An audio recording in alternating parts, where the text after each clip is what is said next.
Good day, everyone. Welcome to On The Brink, episode 16, brought to you by Auditchain. My name is Tom, and I am your host. Yoli is busy this week, so it's just Jason and I with you today.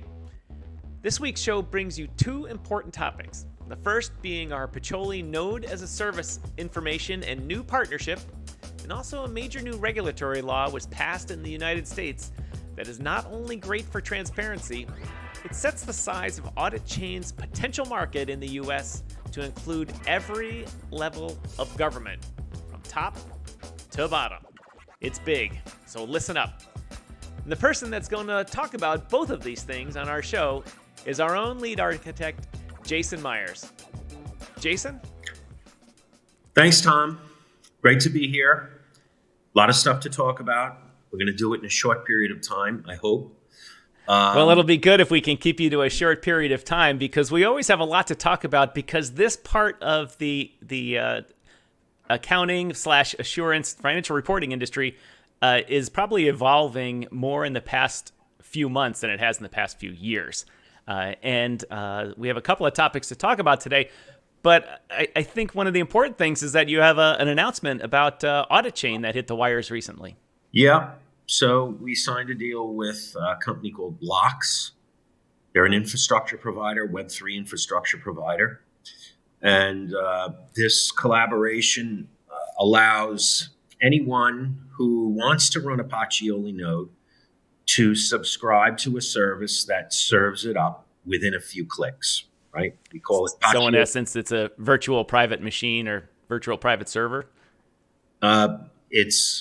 They spin it up on their servers to you within a few clicks of your subscription, right? We call it Pacioli Node as a service.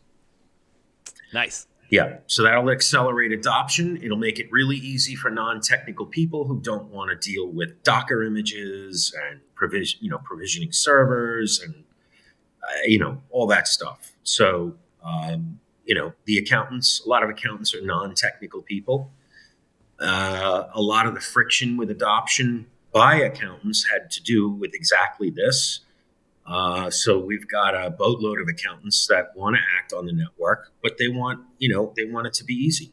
They want an easy user experience, and this goes a long way in providing that experience. Well, the more a new technology can be adopted, as they say, more easily than another competing technology, it has a definite advantage in the market. And if Blocks can provide that to the Auditchain community, well, then all the better. Yep. It's going to be fun. So they're rolling out now, and okay. We'll announce when it'll be ready, right? They'll be. Well, I know the community at large online is looking forward to testing it, and I believe what you've told me before is that we'll have a representative from Blocks on to give a demonstration of just how to set this up. Yeah. Well, good. Yep.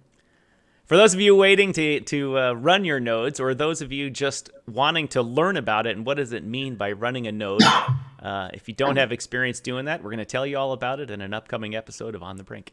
You won't need to know. Yeah. A few clicks, right? And that's it. Yeah, you won't even realize that you are in business. You will earn more than you spend on the service, right? So that's a good thing. The next thing I want to talk about is a law that was just passed on December 23rd of last year, called the Financial Data Transparency Act of 2022. Signed into law by President Biden last year. So it's a law, and what's its effective date? So, its effective date is the date that it's signed into law, right? So it is a law. This is not a bill. It's not in the House or the Senate. It went through that. It was signed by the president, and it is now a law. So what this affects is a number of government agencies. And those agencies are the Securities and Exchange Commission, the FDIC, Federal Deposit Insurance Corporation, the Office of the Comptroller of the Currency, the Bureau of Consumer Financial Protection, the Federal Reserve, the National Credit Union Administration, and the Federal Housing Finance Agency. A lot of big agencies there. Yep, that's right. This is a really, really big deal. So what does it mean? So what it means is everyone that supplies data to these agencies must now do so in machine-readable form using open data standards, right? We all use and leverage Extensible Business Reporting Language, XBRL, which is a global standard in 60 jurisdictions across 100 regulatory agencies. That is what will be used here. The language in the bill is open data standards, machine readable, and that is XBRL. They don't use the term XBRL. They use the term taxonomies a lot, right? Right. So there is a government reporting taxonomy that was published that will get refined, which we've activated in the Luca suite, right? The most identifiable market that people would recognize for this is the municipal bond market, right? Now, under the a very large market for those that don't know. Well, for those that don't know, a total of $4 trillion in municipal debt is outstanding. Okay. All municipalities that issue municipal bonds, which is all of them. Think your roads, your airports, your sewer systems, water systems, all the infrastructure of your cities. Correct. That's right. Being from New York originally, the Port Authority, right? Port Authority, highway commissions. Yeah. Port authorities is one of the biggest ones. But every local city and state government is a municipality. They all borrow money from investors. Those are municipal bonds. A lot of them are tax-free. Most of them, if not all of them, are tax-free, right? Right. Some are subject to alternative minimum taxes, right? And a lot of them are insured, right? So now, if you think of a municipality as a publicly traded company that must file with the SEC, right? Only a municipality is going to be filing with the Municipal Securities Rule. They will be submitting financial statements using XBRL. And there are thousands and thousands of municipalities, which now represents a huge addressable market for us, right? So it's in excess of about $1 billion a year at the moment. The current U.S. Census Bureau or census from the Census Bureau reports that there are 89,000 local governments or government entities that are qualified as municipalities in the United States. Yeah. 89,000. That's right. That's right. And they'll all be paying somewhere between $100,000 and $250,000 a year to comply with this new Financial Data Transparency Act. That's pretty significant, and I'm wondering if the municipalities had a voice in that before the bill was signed. Everybody has a voice. The question is, who has more money to buy more politicians, right? Federal politicians. This is a federal law. This is not a municipal law, right? Right. So we're going to have some more announcements. I'm not going to make any announcements here now, but there is more. I have said to the community that we are undergoing an organizational redevelopment to respond to an outsized amount of business that's coming our way that we need to address, right? So we've put feature freezes on our products and are going to launch them. So as we had covered last week in Davos, we've signed a number of market makers. We've announced the first one. Vulpex. Correct. And the idea is to get them all, or as many as possible, in order to persuade centralized exchanges to raise the integrity and reliability of information, which they've never published, but to publish, right? Except in bankruptcy court. proof of solvency and at a bare minimum of a balance sheet, right? Exchange users are not as concerned about earnings performance as they are about how much equity capital, how solvent they are. And a balance sheet does that, right? Right. They want them to provide the service and stay in business. They don't care if they make money on the side. They want to know their own money is safe, that the retail investors' money is safe, and they want to know that it's going to be there tomorrow. Correct. They do care about performance because in order to stay in business, you have to make a profit, right? But a balance sheet shows you retained earnings, right? So you can see the growth in retained earnings, right? So, but they're concerned about custody. Is my money actually in custody? Is my 2 Bitcoin really there, right? Or did they, rehypothecate it or abscond with it, right? So, and the Luca sweetened Pacioli external validating nodes prove the financial state of a financial intermediary like an exchange. Right, and it's the 4 major parts of it. It is the balance sheet, the income statement, the retained earnings, and what's the 4th one? So I'll do this, Tom. Yes, the good plan. I'm trying to get you to talk about it. It's the P&L statement, right? The balance sheet, the cash flow statement, and the changes in statement of stockholders' equity, owners' equity, right?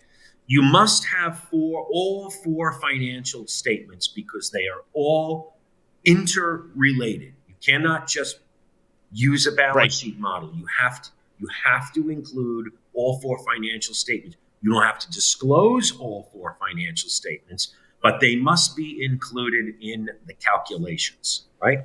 And the proof.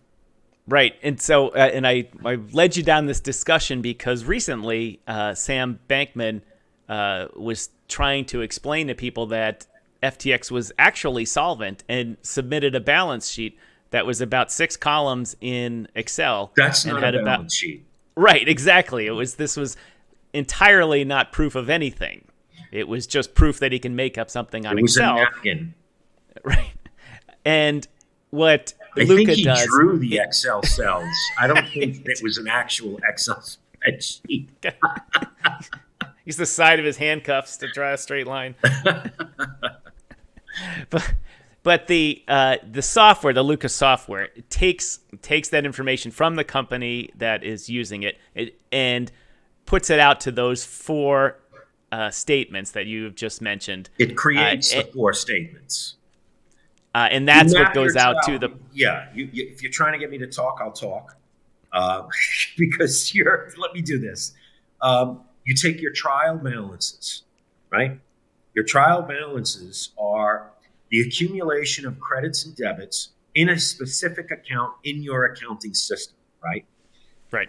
And all those trial balances map to your control set and your taxonomy, right? Which is part of a report model. And then when you output the report, it's all 4 financial statements. Now, that's not the only thing that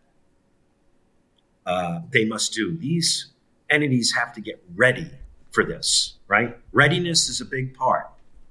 So readiness means implementing the necessary mechanical controls, which are, in our world, cryptographic in nature, right? We will be able to detect whether or not those controls have been circumvented or tampered with, or if there's a failure for whatever reason, right?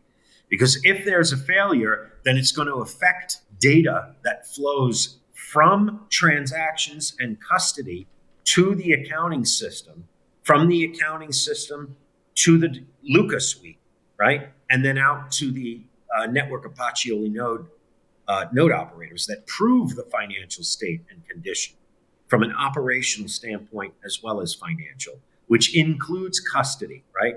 So if any one of these controls anywhere in this supply chain of controls, information and process control supply chain, then those Pacioli nodes are going to know about it, right?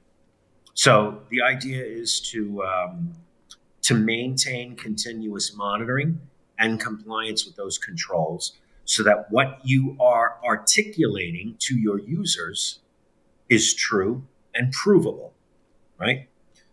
And the users will be able to, at any time, pull a dashboard reading that shows the level and nature of the compliance with these controls and be able to read. Some will publish all 4 balance sheets. I got bad news for exchanges. The regulators will want you to publish all 4 financial statements. So we're only asking you to do nicely what regulators are going to do. Regulators are going to ask you to do not so nicely. And and we're not asking any controller or CFO to do anything that they're not already familiar with. If they're a real CFO and a real controller in a real corporate entity that is a well-functioning corporate entity who has outside investment capital from investors, right? So, and it's happening now. So you'll be able to see control state and you'll be able to say financial statements. So looping that back to the municipalities needing to report, how much of that information are you expecting the municipalities have to then submit to the SEC and the FDIC and so forth? All of it. Every single penny. So what you're trying to explain to me, that this act will make the finances of all 89,000 municipalities in the United States of America transparent. Very transparent. That's right. I don't think that's going to go down without a fight from some of them coming from Illinois here, right? It's a law. There's no argument anymore. They had their chance to argue. It's finished. That's true. Over. Right? Which is a good thing. Listen. It's a great thing. We pay it's taxes, a great thing. Right? You want to know that they're being used. Of the income from municipalities is taxes. Right? And as a taxpayer, don't you want to know where your tax dollars are going? Absolutely. I've argued that for a while, that all cities should be on the blockchain for everything they do. Public don't you want to know transparency. How much your mayor makes and his staff? Mm-hmm. Right? Why can't we trace every dollar that goes to the Chicago city government from start to finish? Why can't I do that now? I can't. Yeah, you can't. All the shenanigans that are have taken place are going to stop. Going to have to stop, right? I really don't think that many of the people out there that are going to need to start reporting this really truly understand the importance of this or the largeness of it, and that it's really going to come and do this. And for some of them, I think it's the gravity of the situation, because they're not ready for it, or it's going to expose things that are currently not good practices. And shine light on things that people were trying not to have light get shined on. Yeah, assuming they don't cover it up before this takes hold, right? So I'm curious. Well, we're all curious why the Pentagon was not included. You know, the Pentagon failed 5 of its last audits miserably. They can't find $4 trillion. I don't know. It went up like a bird and flew away. Trust me, I spent 30 years in the defense industry. I know all about that. So, just build more of them. So, but yeah, this is a big deal for us, and as over the next few weeks, people will understand why. It's not just an act in the law. We have a strategy to address it. We can't ignore it. It's too big of a market. Right. All right, Jason. Lots of good information on this episode of On the Brink. We talked about the partnership with Block, providing the Pacioli as a service, Pacioli Node as a service for everyone that's involved in the Auditchain ecosystem. And then we talked about the Data Transparency Act. Let me make sure I got that one right. The Financial Data Transparency Act of 2022, and how it's going to affect all of the municipalities across the United States. And I wouldn't be surprised if we saw a number of other countries close to the U.S. in regulation adopt very similar requirements soon. Well, what I can say is we are in deep conversations with a number of U.S. investment banks that do municipal securities underwriting. They have a high degree of influence over those municipalities because they're the ones that do the underwriting, right? They're the ones that bring the investors to the table. So, we'll update the community when we make progress. All right. Well, we'll be here for that. Supposedly, in the next episode, we'll have a demonstration and a representative from Block here. Obviously, with the news in this industry kind of moving kind of fast, we may have different topics coming up. But in the next episode, we should have more information about Blockchain. I'm sorry, the Block company. Blocks. Yeah. Blocks Block doing Blocks. not H&R Block, but Blocks. Right. Hosting the Pacioli Node as a service for the Auditchain community. So with that, Jason, thank you very much for coming in from Switzerland this week. Appreciate all the information you gave us from Davos last week, and looking for lots of good information to come in the future. Look forward to it. All right, everybody. See you next week. Ciao.